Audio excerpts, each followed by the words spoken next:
আসসালামু আলাইকুম সবাইকে। আশা করি সবাই ভালো আছে। আপনাদের সবাইকে স্বাগত জানাচ্ছি আমার অ্যানাদার ভিলেজ ব্লগ। আজকের ভিডিওতে আপনাদের দেখাবো যে অত্যাধুনিক প্রযুক্তিতে কিভাবে ধান কাটা হয় এবং নতুন যে হারভেস্টার আছে কম্বাইন্ড হারভেস্টার, এটাতে কি করে ধান কাটে এবং এর সুবিধা অসুবিধা। শুরুতেই আপনারা দেখতে পেলেন যে মেশিনটা আসার পরে যেহেতু রাস্তাটা অনেক বেশি উঁচাতে ছিল, তো তারপর নামার পর সে তার জায়গাটা একটু তৈরি করে নিল।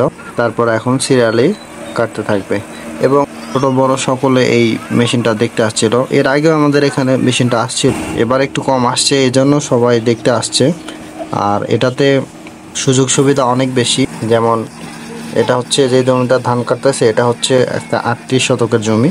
এই জমিটা ধান কাটতে কমপক্ষে আমাদের এখানে তো 5 শতকে একটা করে মানুষ লাগে, মানে ধান কেটে একদম ঘরে তুলে দেবে এরকম, মানে ধান মাড়াই করে। তারপর সেক্ষেত্রে এই মেশিনটা হচ্ছে 1 বিঘা জমিতে ধান কাটে হচ্ছে 3000 টাকা বিঘা।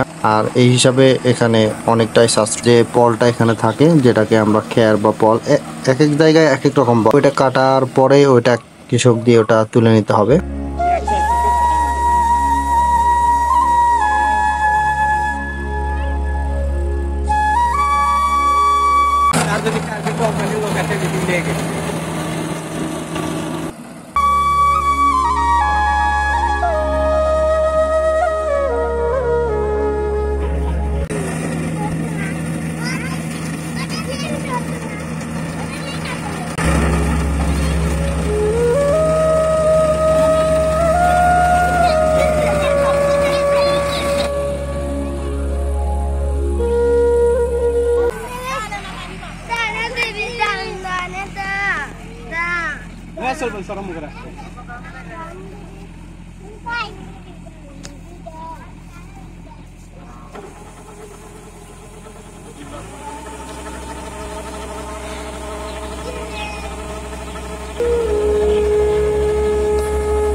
তো আপনারা দেখতে পেলেন একদম চোখের পলকে কতগুলো জমির ধান একবারে কেটে ফেললো। তো পুরো মেশিনটার ভেতরে যতগুলো ধান, এটা হচ্ছে 14 মন, 40 কেজিতে 1 মন।